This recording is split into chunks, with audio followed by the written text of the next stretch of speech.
আসসালামু আলাইকুম ওয়া রাহমাতুল্লাহি ওয়া বারাকাতুহু। বিসমিল্লাহির রহমানির রহিম। আলহামদুলিল্লাহ ওয়াসসালাতু ওয়াসসালামু আলা রাসূলিল্লাহ ওয়া আলা আলিহি ওয়া সাহবিহি আজমাইন ওয়া বা'দ। ফাকাদ ক্বালা আল-ইমাম আল-বুখারী রাহিমাহুল্লাহু তাআলা বাবু ফাযলি মক্কাহ ওয়া বুনিয়ানিহা ওয়া ক্বাউলিহি তাআলা ওয়া ইয জাআলনা আল-বাইতা মাসাবাতাল লিন-নাস ওয়া আমনা ওয়াত্তাখিযু মিন মাকামি ইব্রাহিমা মুসাল্লা وعهدنا إلى إبراهيم وإسماعيل أن طهر بيتي للطائفين والعاكفين وركع السجود وإذ قال إبراهيم رب اجعل هذا بلدا آمنا وارزق أهله من الثمرات من آمن منهم بالله واليوم الآخر قال ومن كفر فأمتعه قليلا ثم أضطره إلى عذاب النار وبئس المصير وإذ يرفع إبراهيم القواعد من البيت وإسماعيل ربنا تقبل منا إنك أنت السميع العليم ربنا وجعلنا مسلمين لك ومن ذرياتنا أمة مسلمة لك وأرنا مناسكنا وتب علينا إنك أنت التواب الرحيم। সম্মানিত ভাতৃমণ্ডলী, আল্লাহ রাব্বুল আলামিনের প্রশংসা এবং প্রিয় নবী সাল্লাল্লাহু আলাইহি ওয়াসাল্লামের উপর সালাত ও সালামের পর আজ জুমাবার 17 শাওয়াল 1445 হিজরি মোতাবেক 26 এপ্রিল 2024 আমাদের ধারাবাহিক আলোচনা সহিহুল বুখারীর হজের পর্ব নম্বর 11, ইমাম বুখারীর হজের পর্বের অধ্যায় নম্বর 42। এতে ইমাম বুখারী রাহিমাহুল্লাহ একটি অধ্যায় নিয়েছেন মক্কার ঘর বাড়ির ফজিলত, মক্কা নগরীর ফজিলত এবং সেখানকার ঘর বাড়ি যারা সেখানে বসবাস করে যদি তারা ভালো মানুষ হয়, সৎকর্মশীল হয়, বেদিন নয়, বেনামাজি নয়, পাপী নয়, তাদের শাস্তিও খুব কঠিন, কিন্তু তাদের ফজিলত, সেখানকার ঘর বাড়ির ফজিলত, সেখানকার ভূমির ফজিলত, এই মর্মে লম্বা কয়েকটি আয়াত নিয়েছেন সূরাতুল বাকারার, আর তারপরে হাদিস রয়েছে কয়েকটি। যেহেতু হজের সম্পর্ক হচ্ছে মক্কাতুল মুকাররমার সাথে, যেখানে বাইতুল্লাহ রয়েছে, বাইতুল্লাহর তওয়াফ গুরুত্বপূর্ণ, হজের ফরজ রকন, তারপরে সেখানে সাফা মারওয়া রয়েছে যার তওয়াফ সাই করা হচ্ছে, ওয়াজিব ফরজ গুরুত্বপূর্ণ ইবাদত, এবং মেনা রয়েছে সেটাও মক্কা নগরীতে, মুজদালিফাও মক্কা নগরীতে, আরাফাও মক্কা নগরীতে। তো হজের সম্পর্কে হচ্ছে মক্কা নগরীর সাথে, সুতরাং মক্কার ফজিলত এখানে বর্ণনা করেছেন। 42 নম্বর অধ্যায় বলছেন বাবু ফাজলে মক্কা তো বুনিয়ানিহা। এই অধ্যায় হচ্ছে মক্কাতুল মুকাররমার ফজিলত এবং সেখানকার ঘর বাড়ির ফজিলত। সেখানে যেসব ঘর বাড়ি রয়েছে হারামের ভিতরে থাকলে ফজিলত, হারামের বাইরে গেলে সেই ফজিলত নেই। প্রতিবেশী হিসাবে ফজিলত আছে। ভালো মানুষের প্রতিবেশী হলে, ভালো জায়গার প্রতিবেশী হলে যেমন হয়, ঠিক তেমন, যেমন আমাদের দাম্মাম, রিয়াদ, কাসিম, জেদ্দা, তায়েফ, এগুলো শহরের বিশেষ কোনো ফজিলত আছে? এমন কোনো ফজিলত নেই। কিন্তু আল্লাহর ঘরের কাছাকাছি আছি, মদিনাতুর রাসূল সাল্লাল্লাহু আলাইহি সাল্লামের কাছাকাছি আছি, প্রতিবেশী, এই হিসাবে কিছুটা অবশ্যই ফজিলত আছে অন্যান্য জায়গায় দূরে থাকার চাইতে। এখান থেকে যেই ভাবে সহজেই আপনি আল্লাহর ঘরে জিয়ারতে চলে যাচ্ছেন, উমরায় চলে যাচ্ছেন, মসজিদ নববীতে সালাত আদায় করার জন্য চলে যাচ্ছেন, সেটি কি অন্য জায়গা থেকে সম্ভব? ব্যয়বহুল, কঠিন, বাধা নিষেধ ইত্যাদি ইত্যাদি বিষয়, জটিলতা বিভিন্ন রকম। আল্লাহর শুকরিয়া আদায় করব, আলহামদুলিল্লাহ, যাদেরকে আল্লাহ নসিব করেছেন সৌদি আরবে থাকার। দুনিয়ার সাথে আল্লাহ দিন দিয়েছেন, দিনকে হারাবেন না।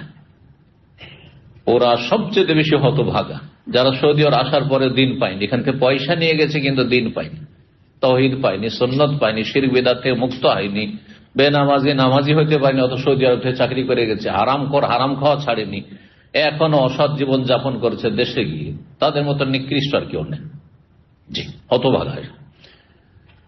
যারা ভালো মানুষ আল্লাহ শুকরিয়া আদায় করি, যারা খারাপ তাদের জন্য হেদায়েতের দোয়া করি এবং তারা হেদায়েতের চেষ্টা করুন, সংশোধন করুন, এখনো সোজা হয়ে যান, সময় আছে, না হলে কঠিন শাস্তি রয়েছে। যার যত সম্মান নিয়ামত তার তত বেশি হিসাব, তত হিসাব। জি, একজন মানুষ গরিব হলে ইসলামের রুকন 3টা আদায় করে যান, চিন্তা করেছেন কোনদিন?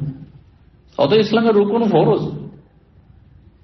গরিব মানুষ তার লা ইলাহা ইল্লাল্লাহ মুহাম্মাদুর রাসূলুল্লাহ তাওহীদ সুন্নাত যদি ঠিক থাকে, 5 ওয়াক্ত সালাত আদায় করে, ফরজ সালাত আদায় করে, সুন্নত করলে ভালো, 5 ওয়াক্ত সালাত আদায় করে, আর রমজান মাসে সিয়াম পালন করে, জান্নাত। যাকাত নেই, হজ নেই, কিন্তু একজন পয়সাওয়ালা মানুষ যে আল্লাহর ঘর পর্যন্ত পৌঁছতে পারবে, তার জন্য জরুরি, না হলে জান্নাত পাবেন না। হজ ফরজ আছে, হজ করলো না, জান্নাত পাবে না। যাকাত ফরজ আছে, যাকাত দেয় না, জান্নাত পাবে না, জাহান্নামের সম্মুখীন হবে। যাকে যত বেশি নিয়ামত আল্লাহ দিয়েছেন তার হিসাবও কঠিন। এই জন্য একজন আলেমের হিসাব যেমন মর্যাদাও বেশি, হিসাবও বেশি।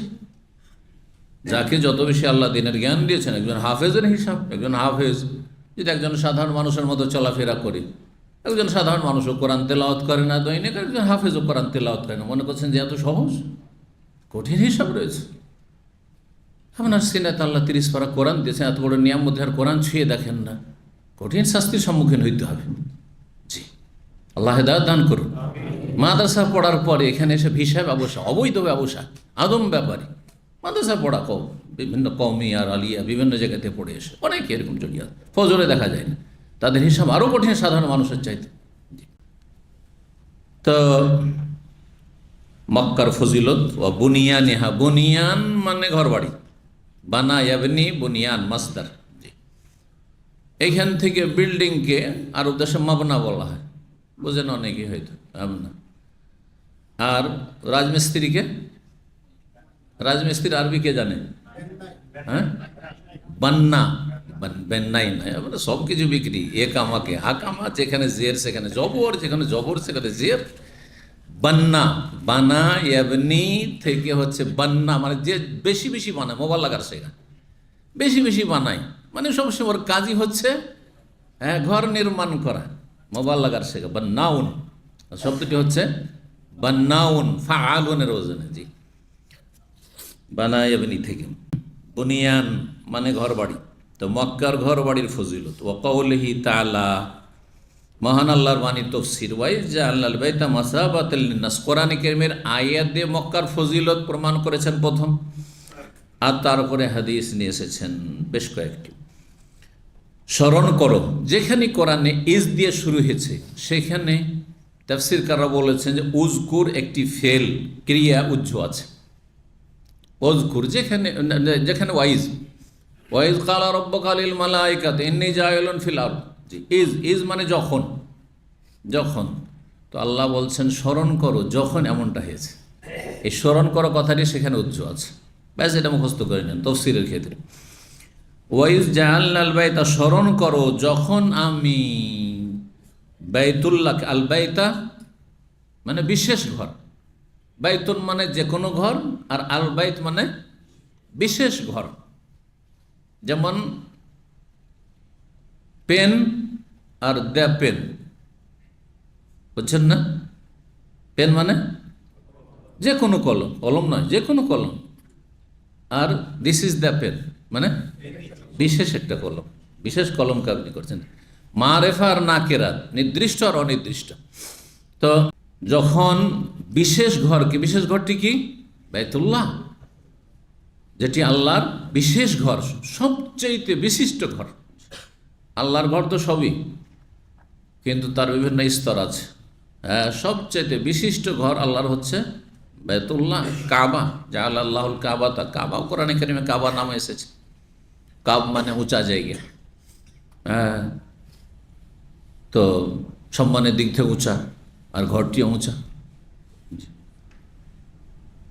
সব দিক থেকে উঁচা। এই কাবাকে, বাইতুল্লাহ 1 নম্বর স্পেশাল আল্লাহর বিশেষ ঘর। আর তারপরে মসজিদগুলি বাইতুল্লাহ, আল্লাহর ঘরে বসে আছে, মানে মসজিদে বসে আছে, আল্লাহর বিশেষ ঘর।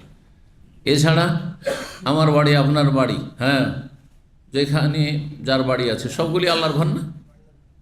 আর জমিন আল্লাহর, কোরআনে কারিমে রয়েছে ইন্নাল আরদা লিল্লাহ ইউরিসুহা মান ইয়াশা, সারা পৃথিবী আল্লাহর, যাকে ইচ্ছা যখন ইচ্ছা যেইভাবে কার হাতে তুলে দেবেন আল্লাহ জানেন। পৃথিবীর নেতৃত্বে আজকে যারা নেতৃত্বে আছে, কালকে তারা অসহায়, নিশ্চিহ্ন, আর যাদের কোনো নাম দামই ছিল না, কেউ জানতো না, চিনত না, তারা ক্ষমতায় এসে বসল। অতিল কালাই ইয়ামনুদাউল্লাহ বাইনুন্নাস, এক হাতে আল্লাহ রাখেন না। জি, তো বাইত, এখানে বিশেষ বাইত স্মরণ করো যখন আমি কাবা ঘরকে কি বানিয়েছিলাম, যে আল্লাহ মানে করেছিলাম, বানিয়েছিলাম মাসাবাতাল লিন্নাস, বিশ্বজগতের মানুষের জন্য মিলন কেন্দ্র, মিলন স্থল। জি, সাবা ইয়াসুব মানে কোনো জায়গায় অবস্থান করা, ওখান থেকে মাসাবাতন মানে যেই জায়গায় মানুষ অবস্থান করতে আসে। মানুষ সারা বিশ্ব থেকে আসছে, সারা দুনিয়ার লোককে যদি দেখতে হয়, প্রতিটি দেশের লোককে যদি দেখতে হয় তো মক্কাতুল মুকাররমে চলে যেতে হয়, তাই না? তারপরে মদিনা মুনাওয়ারা। পৃথিবীতে কোনো জায়গায় সারা পৃথিবীর লোক একত্রিত হয় না, যে সারা দুনিয়ার প্রতিটি দেশের লোক আছে, কিন্তু হজের মৌসুমে সারা পৃথিবীর লোক আছে। ওমরা তো আজকাল গোটা বছরই থাকছে, তাই না? আমরা আরব দেশে আসার আগে আমরা কালো সাদা এগুলো দেখিনি, তাই না? অধিকাংশ লোক কালো সাদা দেখিনি, শুধু এশিয়ান লোককে দেখেছি, ইউরোপিয়ানও দেখিনি, অনেকে অল্প কিছু লোক আছে, যেমন আমরা দেখেছি হয়তো দু একজন, কখন কালো দেখেছি, সাদা দেখেছি, কিন্তু সবাই তো আর দেখেননি। ওই শুধু জানেন ইন্ডিয়া, বাংলাদেশ, পাকিস্তানের লোক খুব বেশি, আর কতটা জানেন। সারা পৃথিবীর লোক এখানে দেখতে পাচ্ছেন আপনি সহজে। তো মাসাবাতাল লিন্নাস মানে মানব জাতির জন্য মিলন কেন্দ্র আল্লাহ বানিয়েছেন। কাকে? এই ঘরকে, এই ঘরকে কেন্দ্র করে মানুষ আসছে, বাইতুল্লাহকে, কাবা ঘরকে। ও আমান্নান, এবং নিরাপত্তার স্থল হিসাবে আল্লাহ তৈরি করেছেন, নিরাপত্তার জায়গা, সবচেয়ে বেশি নিরাপত্তা, যেখানে পশু পাখিরও নিরাপত্তা আছে। এটা খরগোশ মারতে পারবেন না। একটা কবুতর দেখেন, এত কবুতর যদি দাম্মামে পেতেন, রাখতেন কবুতর, সব খেয়ে ফেলতেন না, হ্যাঁ? কিন্তু মক্কাতে এত কবুতর, আর কবুতর খাওয়ার অনেকের নেশা আছে, সুবহানাল্লাহ, তাড়াইতে পারবেন না। মারা তো দূরের কথা, যে একে তাড়াইতে লাগে, তাড়াইতে একে নিয়ে যাবে মসজিদে, তার মসজিদ আয়েশা হারামের বাইরে, ওইদিকে তাড়িয়ে নিয়ে যেতে পারলে তো শিকার করা হালাল হয়ে যাবে, তাই না? 3-4 কিলোমিটার যদি তাড়াইতে পারি তাহলে কাজ হয়ে গেল। তাও জায়েজ না, তাড়ানো জায়েজ না।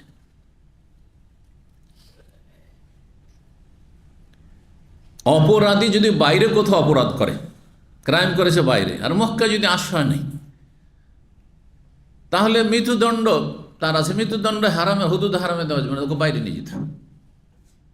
কিন্তু সেখানে যদি ফাসাদ করে, হারামে ফাসাদ করছে, হারামের এরিয়ার ভিতরে, সেখানেই এমন কিছু করেছে যাতে মৃত্যুদণ্ড তার জন্য ফরজ হয়ে যাচ্ছে, তখন তাকে মারা যাবে, হ্যাঁ, শান্তি প্রতিষ্ঠার জন্য এবং সেখানে ফিতনা ফাসাদ রক্ষা করার জন্য। তাহলে কত আল্লাহ সম্মান দিয়েছে, নিরাপদ সেখানে। এমনকি হারিয়ে যাওয়া বস্তু নিরাপদ। আপনার একামা হারিয়ে গেছে, মানিব্যাগ, টাকা পয়সা হারিয়ে গেছে, কাগজপত্র, ডকুমেন্ট হারিয়ে গেছে, কোনো ব্যক্তির জন্য জায়েজ নয় যে সেখান থেকে উঠিয়ে নিয়ে আসবে, উঠিয়ে নিয়ে চলে এসে দামাম, হারাম, কাবিরা গুনাহ। জি, অথবা কিছুদিন একটু পোস্টারিং করলো, জানালো, আর তারপরে খেয়ে ফেললো, ভালো টাকা পয়সা পেয়েছে, 1 বছর পর চলবে? দামামে যদি টাকা পয়সা পান, 50,000 পেয়ে গেছেন, মাশাআল্লাহ, আর চাকরি করবো না, চল দেশে যায়, আমার এই টাকাটির দরকার ছিল। যদিও আজকাল এরকম লোক যার যত টাকা তার প্রয়োজনও বেশি, আরও বেশি, তার চিন্তা চেতনা অনেক বেশি, তখন স্বপ্ন আকাশে উঠব। তো কি বলছিলাম, এইখানে পেয়েছেন, টাকা পয়সা পেয়েছেন, হারিয়ে যাওয়া বস্তু, 1 বছর এলান করলেন, এদিকে সেদিন না রে, কোনো খবরটা পেল না, ফাঁসানো করবে, যা তুমি এখন যা ইচ্ছা তাই করো, সেটা 1 বছর যথেষ্ট, তাই না? কিন্তু মক্কায় 50 বছর, তারপর খেতে পারবেন না? পারবেন না, উঠাইতে পারবেন না। উঠালে ওখানকার ওই হারিয়ে যাওয়া অফিসে সেখানে জমা করে, নাহলে উঠাই না, যার জিনিস হয় যেখানে পড়েছে তলাশ করে নিয়ে যাবেন। আর উঠে যদি পৌঁছে দিতে পারেন তাহলে ঠিক আছে, উঠালে আমানত সারা জীবন আপনাকে সেখানে ঘোষণা করতেই থাকতে হবে, মক্কাতে বসে থাকতে হবে ঘোষণা করার জন্য। আল্লাহু আকবার, সব কিছু নিরাপদ সেখানে, ঘাস পর্যন্ত নিরাপদ, ঘাস পর্যন্ত সেখান থেকে নিরাপদ। হাদিস আসছে, চিন্তা করুন, পৃথিবীতে কোথাও আছে, হ্যাঁ, পশু পাখি নিরাপদ, হ্যাঁ, ঘাস, হ্যাঁ, লতা পাতা সব নিরাপদ, একমাত্র যেই ফসল নিজে লাগিয়েছেন, মক্কায় যদি আপনি ধরেন আপনি ফার্ম করছেন, চাষাবাদ শুরু করে দিয়েছেন আর নিজে চাষ করছেন, তাহলে আপনি কাটতে পারবেন, কারণ আপনার চাষ করা। কিন্তু যেগুলো প্রাকৃতিকভাবে যে সব ঘাসপাত জন্মে যাচ্ছে, গাছপালা জন্মেছে, কাটা যাবে না। জানেন মশলা না জানেন না? নতুন লাগছে অনেক, কিন্তু নতুন লাগবে।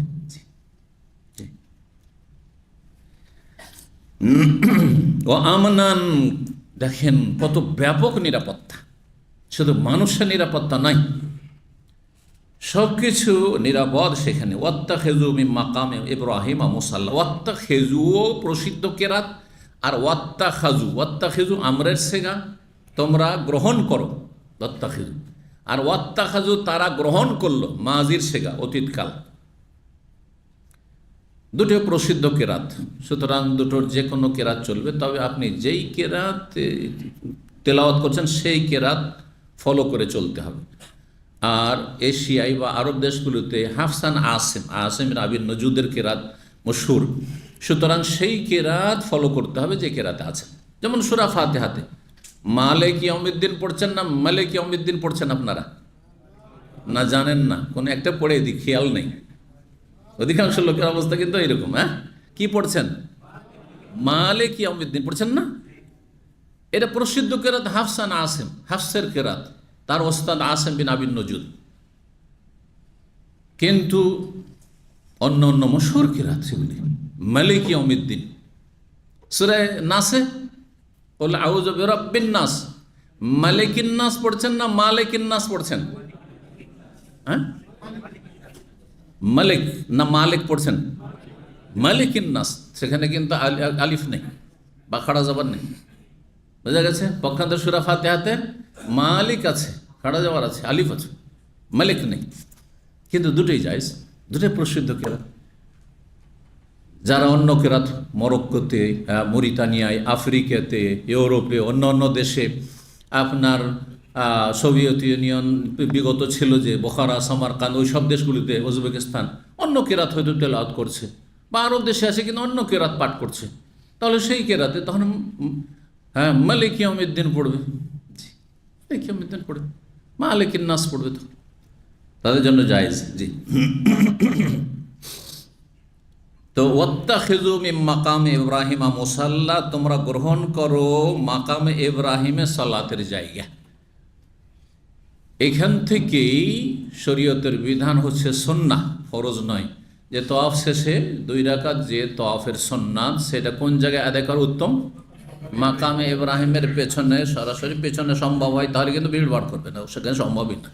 তাহলে একটু দূরে হইলো, ডানে বামে এদিক সেদিক, কিন্তু ওই পিছন দিকে, অন্য দিকে নয়, উল্টো দিকে, এদিকে ওই দিকে না করে, আপনি ওই দিকটাই পেছন দিকে দূরে গিয়ে যেখানে জায়গা ভালো পাচ্ছেন আর যেখানে খুশুর সাথে আদায় করতে পারবে। এই নয় যে সামনে মহিলা আছে তারপর মাকাম ইব্রাহিমে আমাকে আদায় করতে হবে, সামনে পা দিয়ে তওয়াফ করে আমার মাথাকে দলে দিবে সেজদায়, তারপর ওখানে সেজদা করা শুরু করে মূর্খের মতো। এগুলো মূর্খদের ইবাদত বন্দেগী, মূর্খদের এগুলো হচ্ছে হজ আর উমরা আর তওয়াফ। কিন্তু একজন জ্ঞানী মানুষ যে দিন সম্পর্কে জ্ঞান রাখে, হজ উমরা সম্পর্কে জ্ঞান রাখে, শরীয়তের করণীয় বর্জনীয় জ্ঞান রাখে, সেই ব্যক্তির না আগে নামাজের খুশু, মনোযোগী হওয়া আর শান্তির সাথে সালাতটা আদায় করা, আর তারপরে তখন মাকামে ইব্রাহিমকে ফলো করা, যদি সম্ভব হয়, হইল না হলে যে কোনো জায়গায় আল্লাহর ঘরে যে কোনো জায়গায় আদায় করলেই চলবে, কোনো অসুবিধা নেই। তো এটি সুন্নত মুস্তাহাব বিধান, ফরজ বিধান নয়, মাকাম ইব্রাহিম মুসাল্লা বানা। এইরকমই কখনো কখনো আপনারা কি দেখেছেন, এমন কেউ আছেন যে ইমাম নেমে এসে, ফজরের সালাতে বেশি হয়, এমামতি করে ওই আজানের জায়গা থেকে না, রৌদ্রের সময় আজানের জায়গা থেকে দূর থেকে এমামতি করে দেয়। কিন্তু কখনো কখনো এশার সালাতে, ফজরের সালাতে, বিশেষ করে শীতকালে বা এমনকি মাগরিবেও চলে আসেন কাবার কাছে চলে আসেন। কোন দিকে দাঁড়ান ইমাম?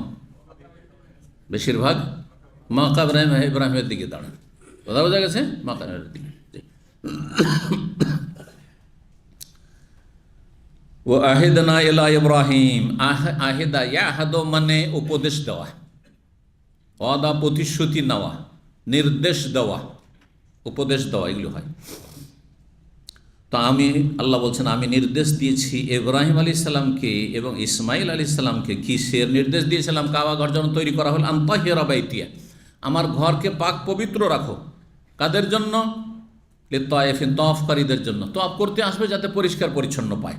ওয়াল আকিফিনা, এতেকাফকারীদের জন্য। তাহলে এতেকাফ কোথায়? মসজিদে, এবং সবচাইতে উত্তম এতেকাফ মসজিদে হারামে, তারপর মসজিদে নববী, তারপর বাইতুল মুকাদ্দাস মসজিদ। ও রুকাইস, রুকুকারী সেজদাকারী নামাজীদের জন্য। মুসল্লিরা আসবে যাতে আল্লাহর ঘর কাবার চারপাশকে পরিষ্কার পরিচ্ছন্ন পায়। ওয়াইদ কালা ইব্রাহিম, স্মরণ করো যখন ইব্রাহিম আলাইহিস সালাম বলেছিলেন আল্লাহর কাছে দোয়া করে কাবা নির্মাণ করার পর, রব্বি জাল হাযা বালাদান আমিনা, কাবা ঘর নির্মাণ করলেন। আর ছেলেকে, স্ত্রীকে, হাজার স্ত্রী এবং ছেলে ইসমাইল আলাইহিস সালামকে রেখে গেলেন। রেখে যখন চলে যাচ্ছেন, একটু দূরে চলে যাওয়ার পরে ঘুরে দেখলেন মক্কা নগরীর দিকে, আর ছেলে মেয়ে থেকে শেষ বিদায় নিচ্ছেন। আল্লাহর হুকুম যে রেখে যেতে হবে এই শহরকে আবাদ করতে, আল্লাহর ফয়সালা, আল্লাহর হুকুম, আল্লাহর পরীক্ষা।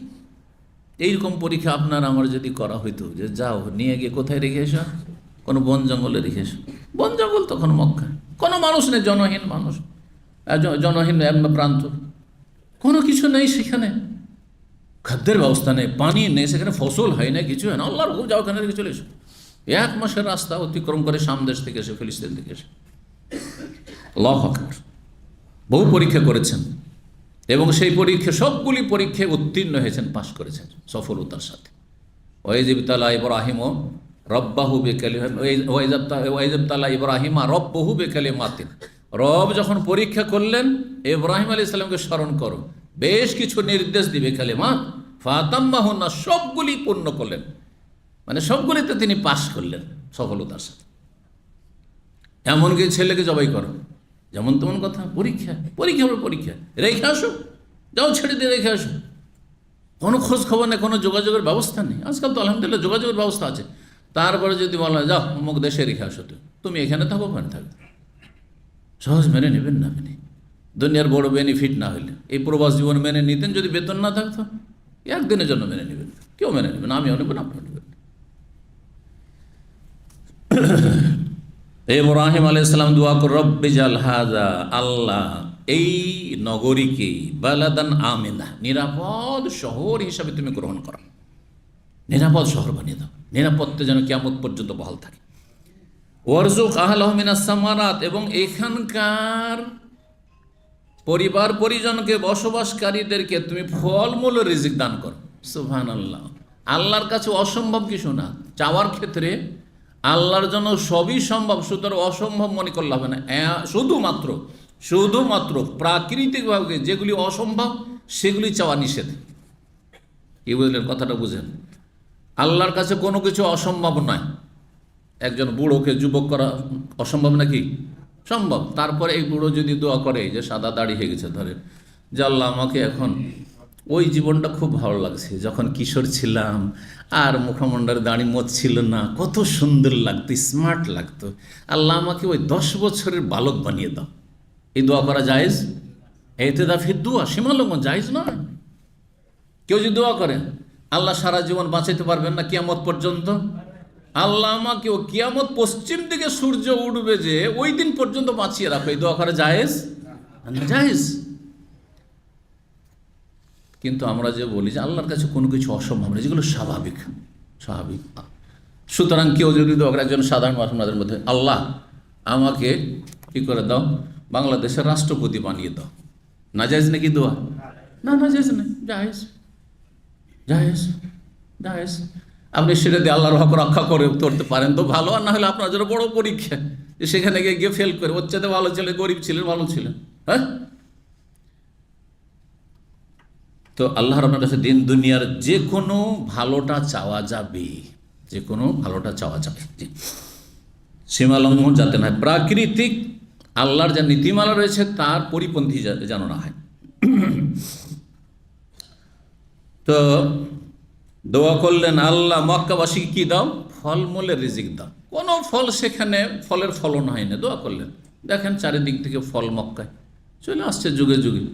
হ্যাঁ, এখন না হয় পৃথিবী উন্নতি করেছে, 1400 বছর আগেও নবী সাল্লাল্লাহু আলাইহি ওয়াসাল্লামের আমলেও ঠান্ডার জামানায় চলে গেলেন ইয়ামান ব্যবসা করতে। মক্কার লোকেরা, তাদের পেশায় হচ্ছে ব্যবসা করা, আর ইয়ামানে যেসব ফলগুলো হয় নিয়ে এসে মক্কায় হাজির। আবার গরমের দিনে চলে গেলেন সামদেশে, প্যালেস্টাইন আর সিরিয়া আর লেবানন, আর ওই দিকে যতগুলি ফল হয়, জৈতুন হয়, আর তারপরে আর কি হয়, হ্যাঁ, তিন হয়, তিন ও জৈতুন, আর ইত্যাদি ইত্যাদি, আরও বহু ফল যেগুলো হয় ঠান্ডার দেশে, যেসব ফলগুলি সব নিয়ে এসে মক্কায় হাজির চলে আসছে। মক্কার লোক বসে বসে খাচ্ছে, যারা যেতে পারে না তারা বসে বসে খাচ্ছে, কিন্তু পাওয়া যাচ্ছে মক্কার মার্কেটে। আবার ইয়ামান থেকে ভারত বাংলাদেশ পর্যন্ত ব্যবসা বাণিজ্য করতে চলে যেত আরবরা, আর সেখান থেকে ভারতে যেসব হয়, হ্যাঁ, নারিকেল হয়, তো আদা হয়, তো অমুক হয়, মশলা হয়, এগুলো সব ভারতের পণ্য, ওইখান থেকে নিয়ে এসে ইয়ামান দিয়ে, আবার ওই ইয়ামান থেকে তখন ওগুলো ভায়া ইয়ামান হয়ে মক্কায় হাজির। 1400 বছর আগে এরকমটা ছিল, চলে আসছে। তো না, ইব্রাহিম আলাইহিস সালামের দোয়া কীভাবে কবুল হয়েছে দেখেন। মানুষ ইখলাসের সাথে দোয়া করলে মানুষ কল্পনা করতে পারে যে আমার দোয়া এরকম কবুল হতে পারে। আমি কল্পনা করতে পারি না যে আমি ছিলাম কোথায়। অনেকে আমরা গ্রামে বাস করেছি, অধিকাংশ আমরা খড়ের বাড়িতে বাস করেছি, ফুটপাতে বাস করেছি, কত গরিব অভাবে লেখাপড়া করেছি, কিন্তু আল্লাহ কত দূর পর্যন্ত পৌঁছেছেন। আল্লাহর কাছে কোনো মুশকিল নেই, ভালোটা চান এবং আল্লাহর নিয়ামতকে আল্লাহর সন্তুষ্টির কাজে লাগান। খবরদার এমনটা না হয় যে চেয়ে নিলেন আল্লাহর কাছে অনেক কিছু, আর তারপরে নিয়ামত পাওয়ার পরে আপনি সীমা লঙ্ঘন করা পাপে ডুবে গেলেন, আপনি পাপ শুরু করে দিলেন, তাহলে মহাবিপদ টেনে নিয়ে আসেন আপনার জন্য। আর অধিকাংশ লোকের তাই হচ্ছে। আল্লাহ হেদায়েতের উপর আমাদেরকে প্রতিষ্ঠিত রাখুন। দোয়া করলেন তার সাথে, মান আমানা মিনহুম বিল্লাহি ওয়াল ইয়াউমিল আখির, আল্লাহ এই মক্কার লোকদের মধ্য থেকে যারা ঈমান নিয়ে আসবে আল্লাহর ওপর, পরকালে ঈমান নিয়ে বিশ্বাসী হবে, তাদেরকে তুমি ফলে রিজিক দিও। তাহলে কাফেরের জন্য এখানে বাস নেই, কাফেরের জন্য ইব্রাহিম আলাইহিস সালাম দোয়া নেই। সেজন্য কাফেরকে কিছু সময় দিল, 1400 বছর আগে নবী সাল্লাল্লাহু আলাইহি ওয়াসাল্লামের পূর্বে কাফেররা প্রায় 250-300 বছর থেকেছে, তাদের দাপট ক্ষমতা কিন্তু আটটিকে নিশ্চিহ্ন হয়ে গেছে। আবু জাহাল, আবু লাহাবের বংশধর কেউ নাই, আর থাকলে কেউ পরিচয় দেবে না যে আমি ওই আবু লাহাবের বংশের, দেবে পরিচয়? আমি ওই আবু জাহেলের বংশের, কেউ পরিচয় দেবে? যে আমার বাঙালি সমাজে মির্জাফরের বংশ, সহজে পরিচয় দিবে না। কথা বোঝা গেছে? কারণ ঘৃণার পাত্র আরো হবে ওই, হ্যাঁ, কুখ্যাতর কারণে। জি,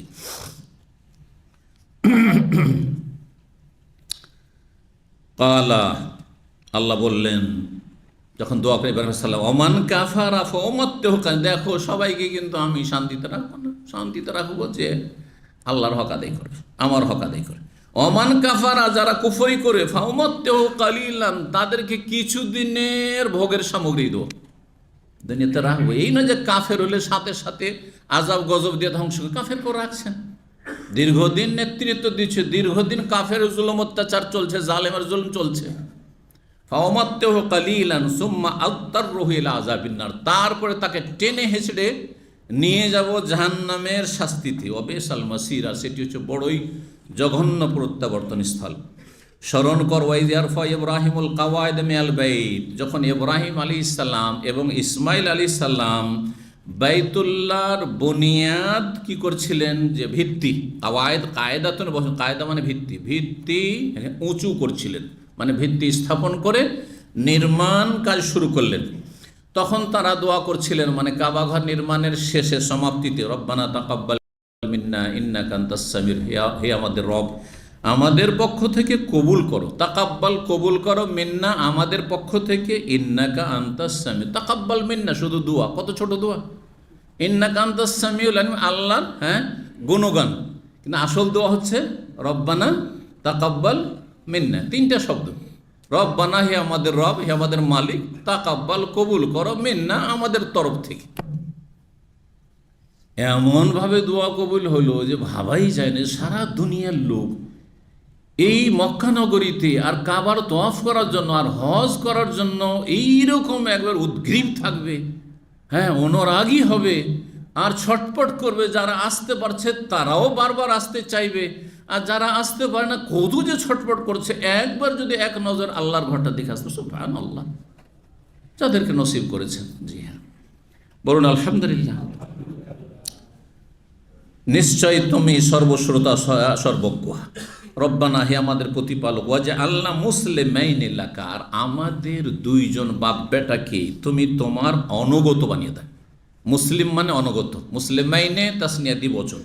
অমিন যুররিয়াতানা, এবং আমাদের সন্তানদের মধ্য থেকেও তাদেরকে অনুগত বানিয়ে দাও। উম্মাতাম মুসলিমাতান লাক, একটি উম্মত তৈরি করো আগামী প্রজন্মে যারা যেই উম্মতটি তোমার অনুগত হয়। এই উম্মত হচ্ছে উম্মতে মুহাম্মাদিয়া আলা সাহিব আফদালুস সালাতু ওয়া তাম্মুত তাসলিম, এই শেষ নবীর উম্মত। এই উম্মতের জন্য দোয়া করেছেন কে? ইব্রাহিম আলাইহিস সালাম, উম্মাতাম মুসলিমাতান লাক। আর এমন একটি উম্মত তুমি তৈরি করো যেই উম্মতটি তোমার কি হবে? অনুগত হবে। জি, সুতরাং সত্যিকার মুসলিম যার আল্লাহর বিধানের আদেশ নিষেধের অনুগত, তৌহিদ মেনে নিয়েছে, সুন্নাহ মেনে নিয়েছে, শিরক বিদআত মুক্ত হয়েছে, পাপ মুক্ত হওয়ার চেষ্টা করছে এবং ফরজ ওয়াজিব আদায় করছে, তারা হচ্ছে অনুগত এবং সত্যিকারের নবী সাল্লাল্লাহু আলাইহি ওয়াসাল্লামের উম্মত এবং ইব্রাহিম আলাইহিস সালামের দুয়ার ফসল, ইব্রাহিম আলাইহিস সালামের দুয়ার বরকত। জি, ওয়া আরেনা মানাসিকানা, এবং আমাদেরকে দেখিয়ে দাও আমাদের ইবাদত বন্দেগীর নিয়ম পদ্ধতি। মানাসিক, মানসাকের বহু বচন। ইবাদতকে নসক বলা হয়, মানসাক বলা হয়, আর বিশেষ করে হজ উমরার যে নিয়মাবলী বিধিবিধান এগুলোকে মানাসিক বলা হয়, হজ উমরা আর কোরবানি। এই জন্য ইন্না সলাতি অনসকি এর অনুবাদ কি করা হয়? নিশ্চয় আমার সালাত আর আমার কোরবানি, কোরবানির ইবাদত। তো খাস ইবাদত, বিশেষ ইবাদত হচ্ছে কোরবানি। ওর চাইতে একটু ব্যাপক অর্থ হচ্ছে মানাসিক, মানে ইবাদত বন্দেগী। হ্যাঁ, ইবাদত বন্দেগী যাবতীয় ইবাদত বন্দেগী তাতে শামিল। আর মানাসিকের মধ্যে মাঝামাঝি একটু বিশেষ ইবাদত হচ্ছে হজ সংক্রান্ত, উমরা সংক্রান্ত যতগুলো ইবাদত, এগুলো মানাসিক। এই জন্য হজের ইবাদতকে কি বলা হচ্ছে? মানাসিকুল হজ। কি বলা হচ্ছে? মানাসিকুল হজ, হজের বিধিবিধান, হজের আমলগুলি, হজের কার্যাবলী। অতুব আলাইনা, আমাদের তওবা কবুল করো, কারণ ভুল ত্রুটি হইতেই আছে, আল্লাহ হতেই পারে। আল্লাহ আমাদের তওবা কবুল করো। ইন্নাকা আনতাত তাওয়াবুর, নিশ্চয় তুমি তওবা গ্রহণকারী এবং বড় দয়ালু। সূরা বাকারা 125 থেকে 128। এতে আধা ঘন্টা পার হয়ে গেল, আজকে শুধু তফসিরই হয়ে গেল, তাই না? এখন আল্লাহ হাদিসগুলি এগিয়ে নিয়ে যাওয়ার তৌফিক দান করেন। 1582 নম্বর হাদিস বর্ণনা করেছেন জাবের বিন আব্দুল্লাহ রাদিয়াল্লাহু তাআলা আনহু ইয়াকুল, তিনি বলেন, লাম্মা বুনিয়াতিল কাবা, তো যখন কাবা ঘর নির্মাণ করা হইল। কখন নির্মাণ করা হলো? কাবা ঘর অনেকবারই নির্মাণ করা হয়েছে। কতবার নির্মাণ করা হয়েছে এ বিষয়ে বিভিন্ন মত রয়েছে, কিন্তু সেগুলি এত শক্তিশালী মত নাই। হ্যাঁ, কাবা ঘর অনেকে বলেছে 10 বার নির্মাণ করা। সর্বপ্রথম কে নির্মাণ করেছে? হ্যাঁ, একটি মত যেটা প্রসিদ্ধ মত, সেটা হচ্ছে ফেরেশতারা তৈরি করেছেন প্রথম। তারপর আদম আলাইহিস সালাম তৈরি, তারপরে নূহ আলাইহিস সালাম, তো অমুক তমুক, ইব্রাহিম আলাইহিস সালাম, তারপরে তাহলে পুনর্নির্মাণ করেছে। এগুলো নানা মত, কিন্তু আমাদের কাছে অথেন্টিক, বিশুদ্ধ এবং সহি দলিল দ্বারা যেটা প্রমাণিত যে ইব্রাহিম আলাইহিস সালাম কি করেছেন? কাবা ঘর নির্মাণ করেন। তার আগে কে নির্মাণ করেছেন, কয়বার করেছেন আমাদের জানা নেই কিছু। যখন জানা নেই আমরা সেগুলি বলতে যাব না, কিসসা কাহিনী এসব শোনাবার দরকার নেই, কারণ এগুলো ওয়াইজ বক্তাদের কাজ। এতবার নির্মাণ, এতে মানুষ কাবা এত পুরাতন, আর অমুক তৈরি করেছেন, অমুক তমুক তৈরি করেছেন, এত তিলকে তাল করে বয়ান করার দরকারটা কি? আল্লাহ ইব্রাহিম আলাইহিস সালাম পর্যন্ত বয়ান করেছেন, নূহ আলাইহিস সালামের কথা বয়ান করেননি, শীস আলাইহিস সালামের কথা বয়ান করেননি, আদম আলাইহিস সালামের কথা বয়ান করেননি, মালায়েকা ফেরেশতার কথা বর্ণনা করেননি। শুধু আমরা করব না, কিসসা কাহিনীর কিতাবাদি তা আছে, হতে পারে না হইতে পারে। তো কিন্তু পুনর্নির্মাণ হয়েছে তারপরে ইব্রাহিম আলাইহিস সালামের পরে অনেকবারই। ইসলামের ইতিহাসে 1400 বছর ভিতরে পুনর্নির্মাণ হয়েছে। আর নবী সাল্লাল্লাহু আলাইহি ওয়াসাল্লামের বয়স যখন 35 বছর ছিল, তখন কুরাইশরা যখন কুফরির ওপর ছিল, শিরকের ওপর ছিল, ইসলামের আগমন হয়নি।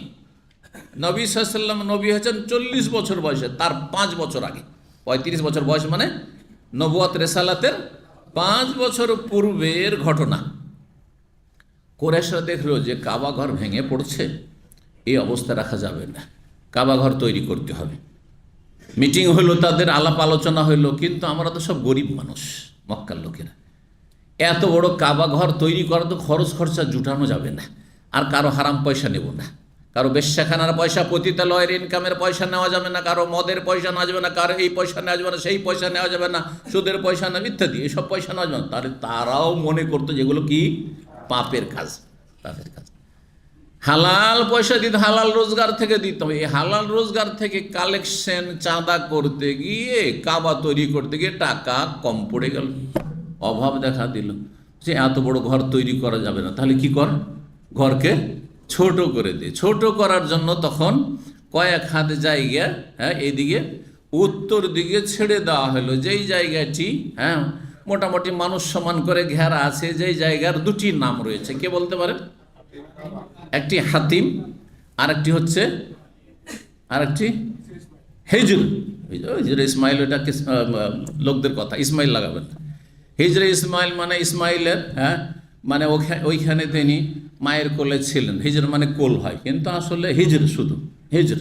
হিজর এমনি কোনো ঘেরা জায়গা, প্রাচীর দিয়ে ঘেরা আছে, ওটাকে হিজর বলা, হাজারাই হাজর। পরিত্যক্ত বস্তুকে হিজর বলা হয়, হিজরা মাহজুরা, কোরআনে কারিমে রয়েছে সূরা ফুরকানে। জি, রাসূলুল্লাহ সাল্লাল্লাহু আলাইহি ওয়াসাল্লাম অভিযোগ করে আল্লাহর সামনে, ইন্নাকুম ইত্তাখাযু হাযাল কোরআন মাহজুরা, আল্লাহ আমার কওম, আমার জাতি এই কোরআনকে পরিত্যাগ করেছে। জি, মাহজুরা। তো এখান থেকে হিজরত, হিজরত মানে দেশ ত্যাগ করা, যেই জায়গায় ছিল সেই জায়গায় ত্যাগ করা, পরিত্যাগ করা। জি, হাজারাই হাজর। তো কি বলছিলাম, লম্বা বনিয়াতেলকা, হাতিম আর হিজর, এই জায়গাটি বাদ দিয়ে তখন ছোট করে তৈরি করা হলো, ছোট করে তৈরি করা হলো। মক্কা বিজয় যখন হইল, রাসূলুল্লাহ সাল্লাল্লাহু আলাইহি ওয়াসাল্লাম দেখলেন যে এই আরব মুশরিকেরা ইব্রাহিম আলাইহিস সালামের বুনিয়াদটাকে ছোট করে দিয়েছে। অরিজিনাল ইব্রাহিম আলাইহিস সালামের তৈরি করা খানা কাবা তো নেই, আংশিক এটা তো বাদ পড়ে গেছে। মনটা চাইলো এরকম করতাম, কিন্তু সব নিয়ম মুসলিম, এদের ঈমান এখনো দুর্বল হয়ে আছে। একটু ঠুনকো কোনো কারণ পেলে সব মুরতাদ হয়ে যেতে পারে, জাহান্নামী হয়ে যেতে পারে সব, আবার উল্টো দিকে ফিরে যেতে পারে, ভুল বুঝতে পারে। এই আশঙ্কায় মা আয়েশা রাদিয়াল্লাহু তাআলা আনহাকে বললেন যে দেখো, তোমার বংশ আমার বংশ একই, মানে মা আয়েশাও কুরাইশ বংশের, আর নবী সাল্লাল্লাহু আলাইহি ওয়াসাল্লামও কুরাইশ বংশের। এই কুরাইশ বংশের লোকেরা সব নিউ মুসলিম, যদি দুর্বল ইমানের পার্টি না হইতো, এদের ইমানটা যদি আরও একটু মজবুত হতো, এরা যদি অনেক আগেই ইসলাম গ্রহণ করতো, অধিকাংশদের মক্কা বিজয়ের সময় ইসলাম গ্রহণ করেছে, তো বড়ই বিপদ রয়েছে যে এরা ভুল না বুঝে, যে আরে মোহাম্মদ কি করতে লাগলো রে, ধীরে ধীরে একটা একটা করে আমাদের ধর্মকর্ম শেষ করলো, আমাদের কাবা ঘরটাও শেষ করে দিল। কথা বুঝতে পেরেছেন? বেদাতিরা যখন দেখে যে আপনি তাদের বেদাত এক একটা করে উঠাইতেই আপনি সুন্নত নফলগুলো, তাদেরকে সুন্নতগুলো শিখাচ্ছেন, তখন দেখো সব তো মিলাদ উঠিয়ে দিল এরা। দেখলো এই যে ওয়াহাবিরা আসছে না, এই সৌদি আরব থেকে কাজকাম করে এসছে না এরা, আর আসার পরে এই যে মিলাদ উঠিয়ে দিয়েছে, কেয়াম উঠিয়ে দিয়েছে, আর তারপরে এই যে কোরআনখানি, কুলখানি, ফাতেহাখানি সব উঠিয়ে দিয়েছে, এই সব মরার নামে ভোজ ভাজ হয়তো সব উঠিয়ে দিয়েছে। এমনকি জানো, আরে নামাজও উঠিয়ে দিচ্ছে বেদাতের বল। কি উঠিয়েছে? নামাজ উঠিয়ে দিছে। নামাজ টাজ পড়ে বলছে শুধু ফরজ, ব্যাস ব্যাস ব্যাস ব্যাস, শুধু নামাজ উঠিয়ে দিয়েছে। কখন? ওই যখন 8 রাকাত তারাবি, এত বাড়াবাড়ি করতে 8 রাকাত তারাবি নেই, আর এই বহাসের আপনি পক্ষে যাবেন না, এগুলো করতে যাবেন না। আপনি 8 পড়েন, জানিয়ে দেন যে 8ই সুন্নাত নবী সাল্লাল্লাহু আলাইহি ওয়াসাল্লাম, 20 সুন্নাত নবী সাল্লাল্লাহু আলাইহি ওয়াসাল্লামের নয়, এ কথা জানিয়ে দেন, ব্যাস যথেষ্ট। এতটা 20 আপনি পড়বেন, 30 পড়বেন, 100 পড়ে নফলের নিয়তে পড়ুন, এটা জানিয়ে দেন, ওই উদারতাটা জানিয়ে দেন।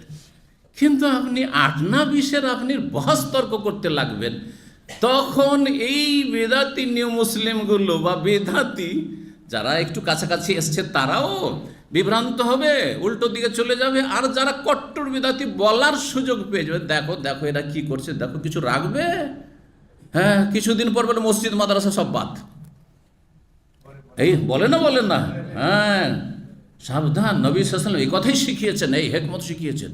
অবস্থা বুঝে ব্যবস্থা নিতে হবে।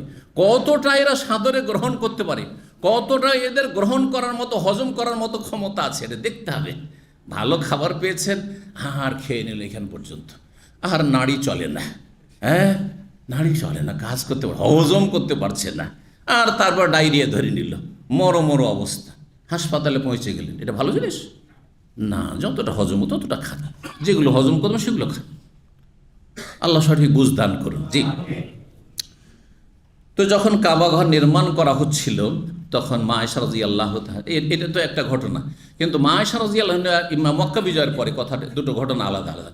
মক্কা বিজয়ের পরে রাসূলুল্লাহ মা আয়েশাকে বললেন যে এরা যদি নিউ মুসলিম তোমার বংশের লোকেরা না হইতো, কি জানি কি বলে ফেলে এরা উল্টো পাল্টা, তা মুরতাদ না হয়ে যায়, এই ভয় যদি না থাকতো তাহলে আমি এই কাবা ঘরকে পুরো ভেঙে দিয়ে ইব্রাহিম আলাইহিস সালামের বুনিয়াদের ওপর এই আসল কাবা নির্মাণ করতাম, যেই কাবা ছিল 5000-6000 বছর আগে থেকে, ইব্রাহিম আলাইহিস সালামের জামানা থেকে, আলা কাওয়াইদে ইব্রাহিম মানে, সেটি আসল কাবা।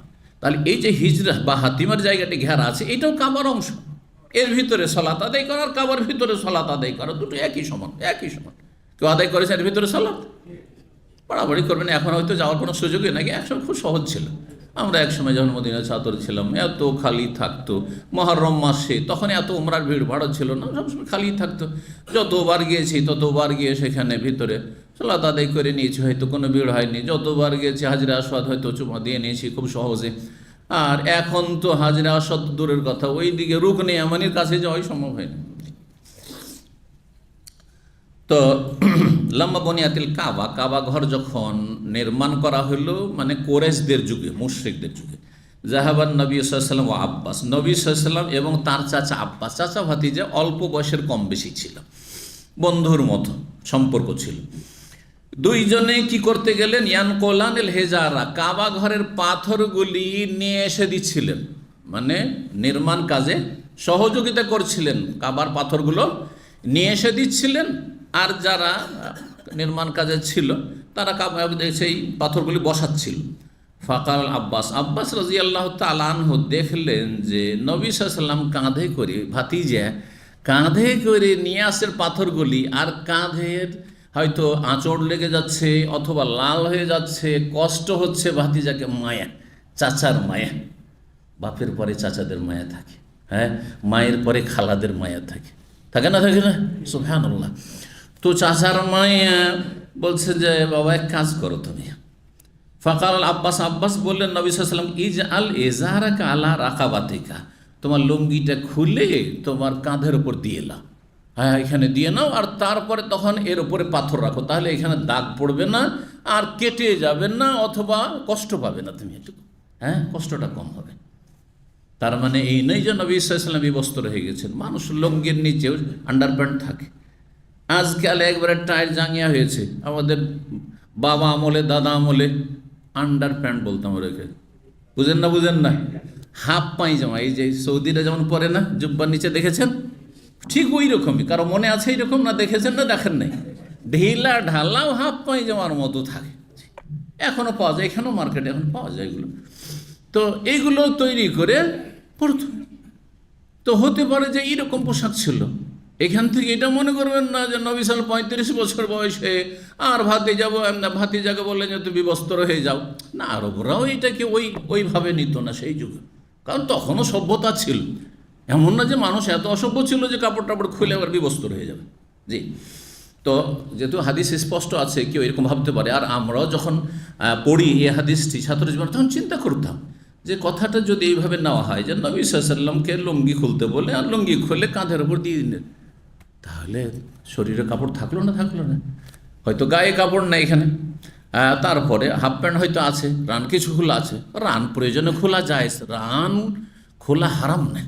রান সতর, রানের দুটো ভাগ আছে, একটা ভাগ খোলা হারাম, হ্যাঁ কবিরা গুনাহ, আর একটা ভাগ ঢেকে রাখা উত্তম, আর খোলা হচ্ছে অনুত্তম। নবী সাল্লাল্লাহু আলাইহি ওয়াসাল্লাম রান খোলা অবস্থায় আছেন, আবু বকর আসলেন, ওই অবস্থায় থাকলেন নবী সাল্লাল্লাহু আলাইহি ওয়াসাল্লাম বাড়িতে, ঘটনা জানা আছে না? ওমর আসলেন, বলে ঢুকতে দাও, ঠিক আছে, ওই অবস্থায় থাকলে রান খোলাই থাকলো। উসমান যখন আসেন, যে উসমান এসে গেটে নক করছে, আসতে চাইছে, তখন তাড়াতাড়ি করে রান হাঁটু সহ ঢেকে নিলেন। তখন জিজ্ঞাসা করা হয় নবী সাল্লাল্লাহু আলাইহি ওয়াসাল্লাম, মা আয়েশা জিজ্ঞাসা, ইয়া রাসূলুল্লাহ, এটা কেন করলেন? আমার বাপ আসলো, তাও খোলা রাখলে, শ্বশুর, আর তারপরে ওমর শ্বশুর, দুই খলিফা শ্বশুর আর দুই খলিফা জামাই, দুই খলিফা শ্বশুর আর দুই খলিফা জামাই। শ্বশুরকে মানুষ লজ্জা করে, আর জামাইকে মানুষ লজ্জা করে না সামাজিকভাবে। জি, শ্বশুর আর জামাইয়ের সম্পর্কটা এমন যে এখানে একটা লজ্জা কাজ করে, করে না, করে না? জি। তো আবু বকর আসলো, ওমর আসলো, তো আপনি রান খোলায় রাখলেন, আর উসমান আসতে চট করে আপনি ঢেকে নিলে, তারপরে বলে এখন আসতে বলে কেন? বলে যে উসমান আসলে এত লজ্জাশীল মানুষ যে সে যদি দেখতে পায় যে আমার রান একটু হাঁটুর ওপর কাপড় আছে, দেখে ও দিবে টান, দৌড় দিবে, আসবেই না ও। এই জন্য আমি ঢেকে ফেললাম। বোঝা গেছে? তাহলে দেখতে হবে যে কে কেমন, ওই হিসাবে কাজ করতে হবে। কিন্তু এর মানে এই নয় যে রান খোলা হ্যাঁ একবারে সতর ঢাকা ওয়াজিব, কারণ এগুলো কথা আমাদের দেশীয় মোল্লাদের কথা, কিন্তু সতর ঢাকা ওয়াজিব আর ঢালাওভাবে বললে হবে না। সতর কতটা, সতর গালিজা না সতর খাফিফা, এটা বুঝতে হবে। হালকা সতর না ভারী সতর, এটা আপনার বুঝতে হবে। তাহলে তো লজ্জা স্থান সামনের দিকে আর পেছন দিকে যতটা জাঙ্গিয়াতে ঢাকা থাকে এতটা সাওয়াতান, এতটা ঢাকা ফরজ, এত ঢাকা আর খোলা হারাম। কেউ যদি বাথরুম করে, হ্যাঁ মাঠে ঘাটে, রেল লাইনের পাশে যারা বাস করে, আল্লাহ হিদায়াত দান করুন, নদীর পাশে বাস করে, এদিকে নদীতে মানুষ গোসল করছে, বা ট্রেন যাচ্ছে, বাস যাচ্ছে, আর রাস্তার পাশে দেখেছেন না, দেখেননি এগুলো? আল্লাহ হিদায়াত করে এদেরকে, এদের লজ্জা কমে যায়। সবাই নয়, আজকে আলহামদুলিল্লাহ অনেকটা সভ্য হয়েছে, কিন্তু একটা যুগে এরকমই ছিল। জি, ওইটা চার চোখে দেখা না হইলেই হইল। এরকম কিছু মহিলা আছে সমাজে, এরকম কিছু মহিলা আছে। এখানে কিছু মহিলা মানে স্বামীর সাথে পরিবার এখানে থাকে, চেহারা খুলে আপনার মক্কাতে ঘুরে বেড়াচ্ছে। তো আমাদের উম্মে মোহাম্মদ বাচ্চার মা দেখা হয়ে গেছে, বলছে তুমি এখানে চেহারা খুলে কেন ঘোরাফেরা করছো? এখানে চেহারা খুলে কেন, চেহারা ঢাকো না কেন? তো বলছি এখানে তো আমাকে কেউ চেনে না, এখানে তো আমাকে কেউ চেনে না। কোথায় চিনবে? ও দাম্মাম হলে চিনে নেবে যেটা অমুকের ওয়াইফ, হ্যাঁ, অথবা গ্রাম ওইখানে হইলে চিনে নেবে, হুজুররা চিনে নেবে এটা অমুকের স্ত্রী, অমুকের মেয়ে। সেখানে লজ্জার ব্যাপার, এখানে কে কাকে চিনে? আর এইরকম হচ্ছে ইউরোপ, আমেরিকা, পশ্চিমা দেশে যারা চলে যাচ্ছে যেসব মহিলারা, হ্যাঁ, যেসব বাংলা ভাষাভাষী, আমরা যেহেতু বাংলা ভাষা আলোচনা করছি, ভারত, বাংলাদেশ, পাকিস্তানের যেসব পরিবারগুলো দিন ধর্ম তাদের দুর্বল, অবস্থা বুঝে ব্যবস্থা তারা যদি দেখে সৌদি আরবে এসছি তখন ঢেকে নিল, একবারে বোরখা পরে নিল। আর যেমন সৌদি আরব থেকে প্লেনে উঠলো, ঢাকায় গিয়ে নামবে, তখন উল্টো কাজ শুরু করলো, ঢাকবে না, আর তখন খুলনা হয়ে গেল। ওখানে যেতেই তো খুলনা খুলে দিল, সব বোরখা টোরখা খুলে ব্যাগে ভরে নিয়েছে। বুঝতে পারছেন? ইউরোপ গেলে তখন গিয়ে স্কার্ট পরে নিয়েছে, হ্যাঁ, আর সেখানে একবার ওপেন চলাফেরা করছে, মাথার চুল খোলা, সেখানে বোরখা, না বোরখা পরা যায় এখানে, কিন্তু সৌদি আরব আসলে বোরখা পরতে হবে। এইখানে মুসলিম সমাজে মানুষ চিনে নেবে যে এটা অমুকের ওয়াইফ, অমুকের মেয়ে। কিন্তু ইহুদি নাসারা সমাজে, ইউরোপ, আমেরিকা কে চিনবে? কেউ কাউকে চেনা, যার ফলে সেখানে বেদিন হয়ে যায়। অধিকাংশ মুসলিম পরিবারগুলি সেখানে গিয়ে কী হয়ে যাচ্ছে? বেদিন হয়ে যাচ্ছে। এই কারণে, হ্যাঁ, এই জন্যই সামাজিকতার মধ্যে থাকা। দেখেন একটা গুরুত্বপূর্ণ কথা শুনেন, অল্প কিছু লোক আছে আল্লাহর ভয়ে ইসলাম পালন করে, আর অনেকে আছে যারা সমাজের লজ্জায়, চক্ষু লজ্জায় ইসলাম পালন করে। কথাটা বুঝছেন না? বুঝছেন না? সমাজের সামনে করতে পারবে না। গ্রামের আশেপাশে সিনেমা হল, একযুগ সিনেমা হলে ছিল, হ্যাঁ, তো সিনেমা হলে তখন কি করতো, মাদ্রাসার ছাত্ররা যদি আশেপাশে দেখে তো পাঞ্জাবি পরে আছে, টুপি লাগিয়ে আছে, অথবা চেনে যেগুলো মাদ্রাসার ছাত্র, সিনেমা হলে ঢুকতে পারবে? তখন তারা কি করতে জানেন? যেখানে মাদ্রাসা, যেখানে গ্রাম, ওখানে না, শহরে গিয়ে, হ্যাঁ, টাউনে গিয়ে সিনেমা দেখত। হ্যাঁ, ধরেন নারায়ণগঞ্জের দূরের বা আরও দূরে ধরেন মুন্সিগঞ্জের, আসার পরে ঢাকাতে যদি সিনেমা দেখে তো কী বুঝবে? কেউ কাউকে চিনতে পারবে না। তো এইরকম চরিত্র অনেকের আছে। সমাজের ভয়ে পাপ থেকে বাঁচে, সমাজের ভয়ে পাপ থেকে বাঁচে অধিকাংশ লোকেরা। অল্পই কিছু আছেন না, সমাজ কোন দিকে আমি জানি না, আল্লাহর ভয়।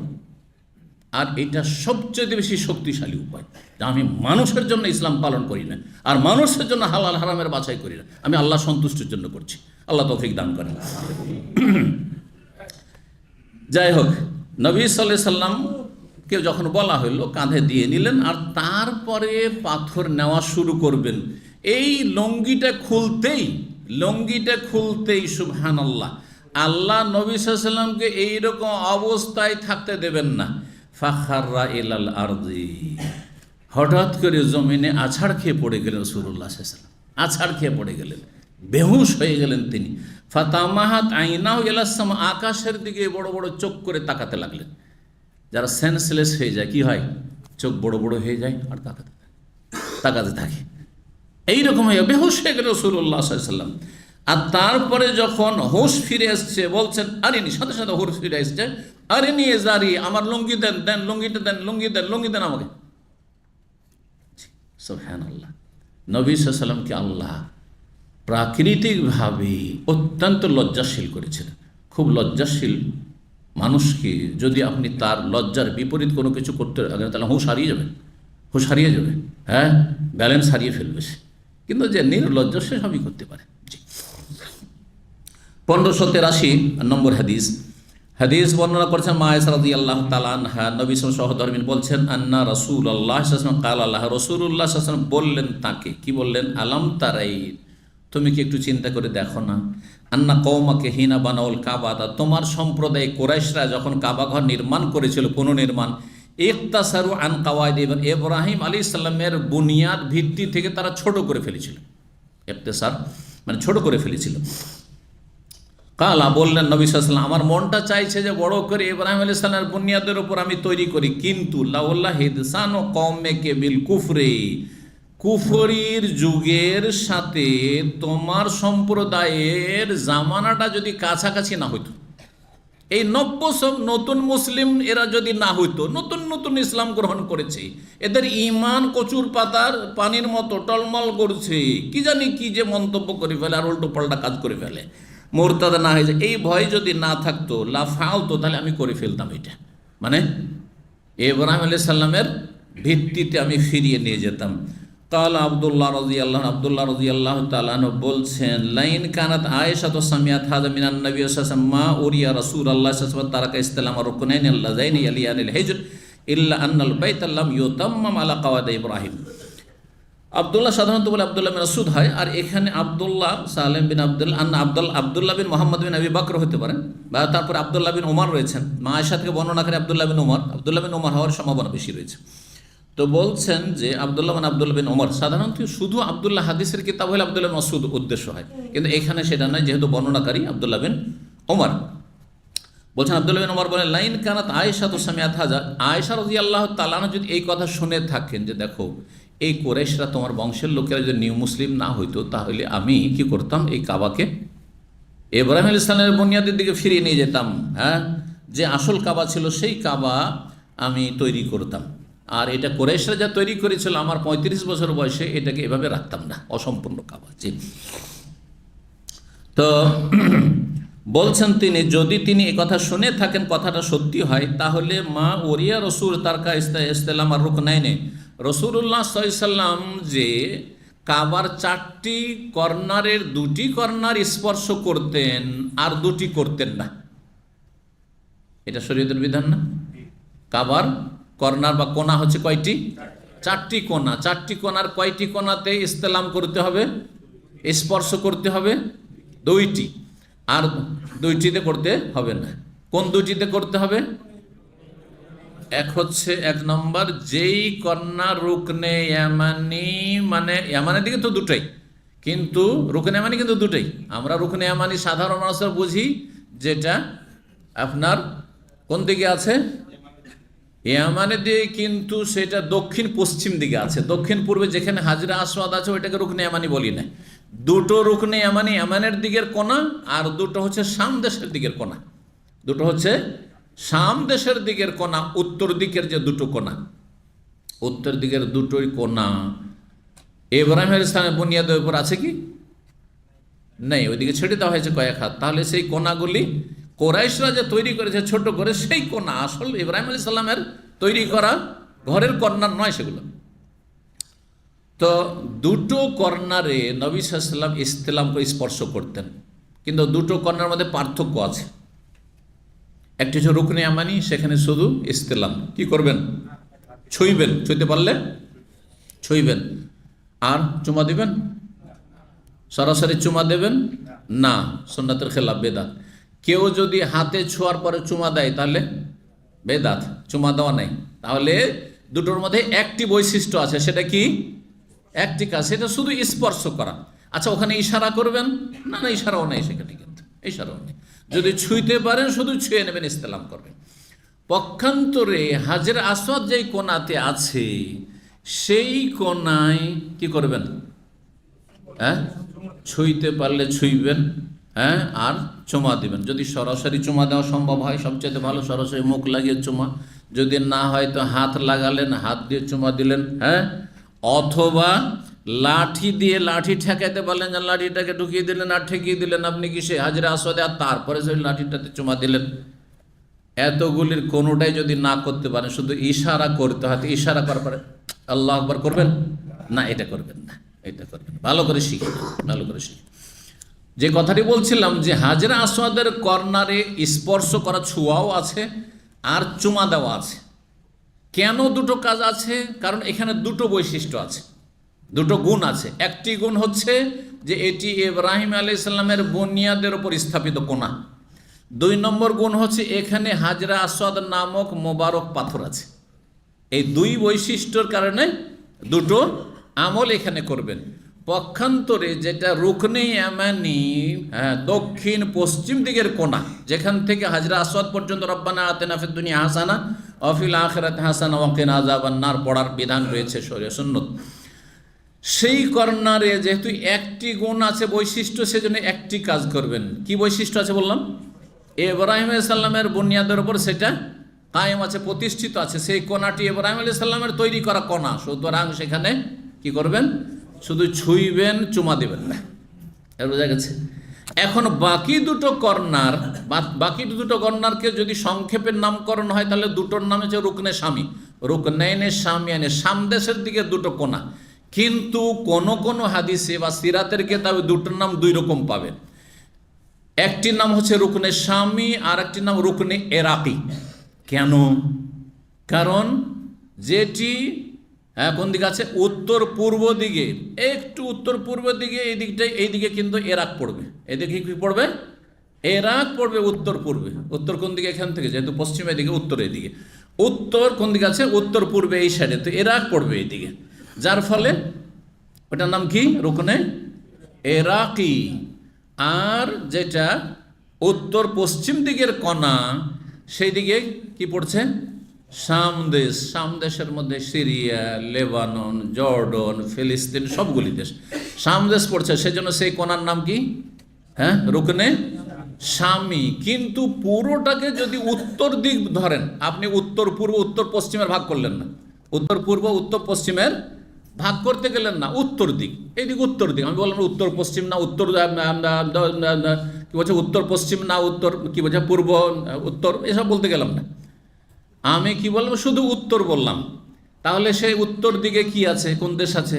সামদেশ। যার ফলে দুটোই কোণার নাম সংক্ষেপে রুকনাইনে শামি আইন, দুটো হচ্ছে শামি রুকুন, সামদেশের দিকে অবস্থিত রুকুন।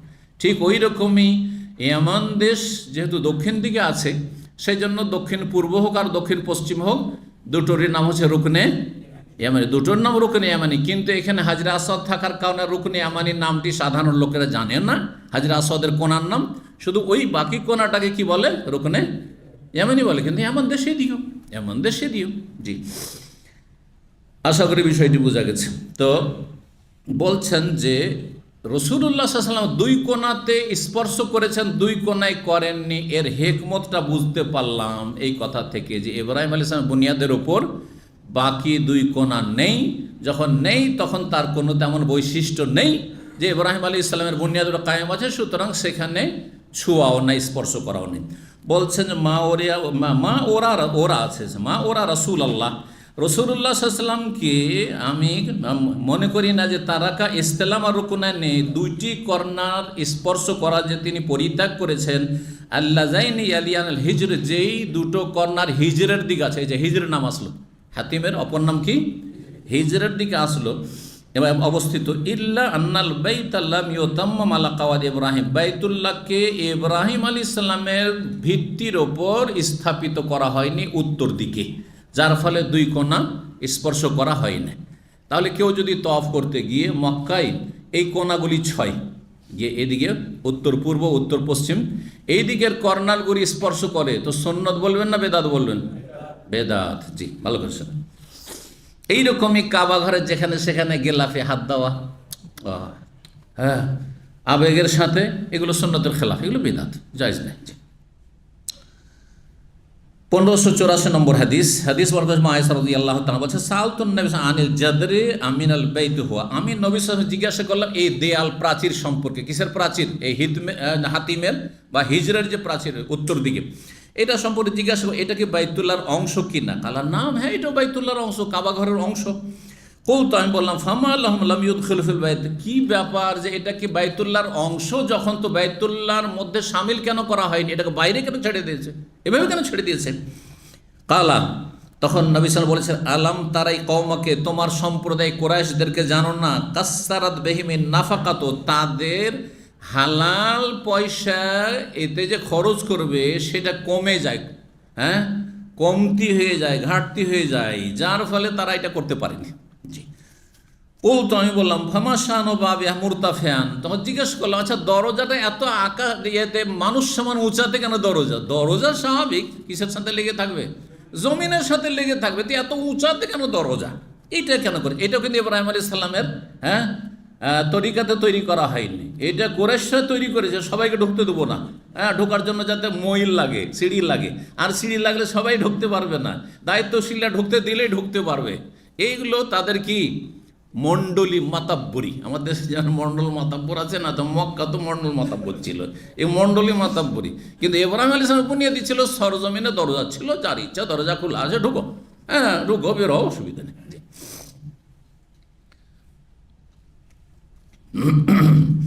তো বলছেন কি ব্যাপার, দরজাটি উঁচা কেন? কালা ফালা জালিকা কওমুকি, এটাও তোমার বংশের কুরাইশ লোকেরাই করেছে, লিউদখিলু মান শাউ ওয়া ইয়ামনাউ মান শাউ, যাকে ইচ্ছা ঢুকাবো আর যাকে ইচ্ছা বাধা দেব ঢুকতে। ওয়ালাউলা আন্না কওমাকে হাদিসু আহাদিহিম বিজাহিলিয়া বা হাদিসুন আহদুহুম বিজাহিলিয়া, তোমার সম্প্রদায় জাহিলি যুগের কাছাকাছি সময় যদি অবস্থান না করতো, নিউ মুসলিম না হইতো, ফাখাফ, আমি ভয় করছি, আন্তুন কেরা কলুবহুম, তাদের অন্তরে আপত্তি উঠে, জি মোহাম্মদ সাল্লাল্লাহু আলাইহি ওয়াসাল্লাম কি করতে লাগলো রে, সব ধর্মকর্ম দেবদেবী তো শেষ করলো, লাত উজ্জা মানাত সবকে তো চুরমার করলো, কাবাটাকেও চুরমার করে দিল, আমাদের কাবা ঘরটাকে চুরমার করে দিল।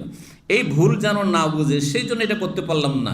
যদি এই ভয়টা না থাকতো, আন উদ খেলাল জাদরা ফিল বাইত, তাহলে এই যে দেয়ালের অংশ দিয়ে ঘেরা আছে হিজর বা হাতিম, সেটাকে বাইতুল্লাহতে আমি সামিল করে দিতাম।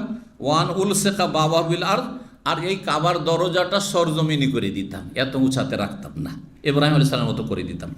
1585 নম্বর হাদিস, মা আয়েশা রাদিয়াল্লাহু আনহা বর্ণনা করছেন, কাল আলী রাসূলুল্লাহ, রাসূল বললেন, লাউলা হাদাসাত কওমুকা বিল কুফরি, তোমার বংশ যদি নিউ মুসলিম না হইতো, লানাকাজতুল বাইতা, তাহলে কাবা ঘরকে আমি ভেঙে ফেলতাম, সুম্মা লা বানাইতু আলা আসাসি ইব্রাহিম, তারপরে সেটাকে আমি নির্মাণ করতে ইব্রাহিম আলাইহিস সালামের বুনিয়াদের ওপর। এটা তো আল্লাহর ঘর ভাঙার বিষয়, ঠিক না? আল্লাহর ঘর, তাই না? বাংলাদেশে, ইন্ডিয়াতে একটা মাজার ভেঙে দেখেন কি অবস্থা হয়, মাজার ভেঙে দেখেন কি অবস্থা হয়, যেখানে শিরক কুফরির আস্তানা, যেখানে গিয়ে ঈমান হারিয়ে আসছে, যেখানে গিয়ে চিরস্থায়ী জাহান্নামী বলে ঘোষিত হচ্ছে, যেই ব্যক্তি সেখানে গিয়ে আল্লাহ ছাড়া অন্যকে ডাকলো অথবা মনে করলো যে এই ওলি আমাকে জান্নাতে নিয়ে যাবে, এই ওলি অসাধারণ ক্ষমতার, এ মরেনি, এরা চোখের আড়াল হয়ে গেছে, এসব শিরকি কুফরি আকীদা নিয়ে সেখানে যাচ্ছে। একটা মাজার ভেঙে দেখেন কি অবস্থা হয়। সরকার ভাঙলে দুনিয়ার সবচেয়ে বড় মিছিল বেরোবে, ইন্ডিয়া, বাংলাদেশ, পাকিস্তানে এখনও মুসলিমদের অবস্থা, ধর্মীয় অবস্থা হচ্ছে, কোনো সরকার যদি একটা মাজার ভেঙে দেয় তাহলে দুনিয়ার সবচেয়ে বড় মিছিল আর বিক্ষোভ হবে, সেখানে হবে না? তাহলে এরা তো নিউ মুসলিম না, এরা জন্মসূত্রে 500, 700, 1000 বছর থেকে মুসলিম, তাদের ধর্মের অবস্থা এরকম, তাহলে মক্কার নিউ মুসলিমদের অবস্থা কি হতে পারে যদি আল্লাহর ঘর কাবাকে নবী সাল্লাল্লাহু আলাইহি ওয়াসাল্লাম ভেঙে দিতেন? তাহলে চিন্তা করুন তো দেখি, আল্লাহ বুঝার তৌফিক দান করুন। ফাইন্না কোরাইশান ইস্তাকসারাত বেনা আহু, কোরাইশদের এই কাবা ঘর নির্মাণের সময় তাদের খরচ খরচা কমে যায়। ওয়া জাআলাত লাহু খালফান, আর তার সাথে সাথে তারা কি করে, একটি দরজা করে পেছন দিকে, উঁচা করে দরজাটা করে। জি, খালফান মানে বাবান। এখানে 1586 নম্বর হাদিস, আর এটা দিয়ে শেষ হচ্ছে। নবী সাল্লাল্লাহু আলাইহি ওয়াসাল্লাম আয়েশা রাদিয়াল্লাহু তাআলা আনহাকে বলি, আয়েশা লাউলা আন্না কওমাকা হাদিসু আহদিন বিজাহিলিয়া, তোমার সম্প্রদায় যদি জাহিলি যুগের কাছাকাছি অবস্থান না করতো, মানে নিউ মুসলিম না হতো, লামারতু বিল বাইতে ফাহুদাম, বাইতুল্লাহকে আমি ভেঙে দেওয়ার নির্দেশ দিতাম, ফাআদখালতু ফিহি মা উখরিজা মিনহু, আর কাবার মধ্যে শামিল করে দিতাম সেই অংশটুকু যেটুকু বের করে দিয়েছে তারা, ওয়াল জাকতুহু বিল আরজি, আর দরজাটি সরজমিন করে দিতাম, ওয়াজালতুল বাবাইনে। আর একটি পার্থক্য হচ্ছে যে ইব্রাহিম আলাইহিস সালামের কাবা ঘরের দরজা কয়টি ছিল? দুইটি দরজা, বাব শারকি বাবে গারবি। পূর্ব দিকে দরজা যেটা আছে এখন, ওই জায়গায় নিচে দরজা ছিল। আর পশ্চিম দিকে আর একটি দরজা অপোজিট দিকে ছিল, ওই আপনার রুকনে ইয়ামানি আসা, কি বলছে যেটা, হ্যাঁ রুকনে ইয়ামানি আসার আগে ওই দিকটাই পশ্চিম দিকে দরজা ছিল। সেই দরজাটাকে বন্ধ করে দিয়েছে কুরাইশরা, যাতে দুটো দরজা থাকলে যেই সেই ঢুকে যাবে, না ঢুকতে দেওয়া যাবে না, আর সরজমিনে যেন দরজা না থাকে। তো বলছেন যে নবী সাল্লাল্লাহু আলাইহি ওয়াসাল্লাম বলছেন, আমি কি করবো, ওয়াজালতুল বাবান, দুটো দরজা করে দিই, বাবান শারকিয়ান ও বাবান গারিবান, পূর্ব দিকে একটি দরজা আর পশ্চিম দিকে একটি দরজা।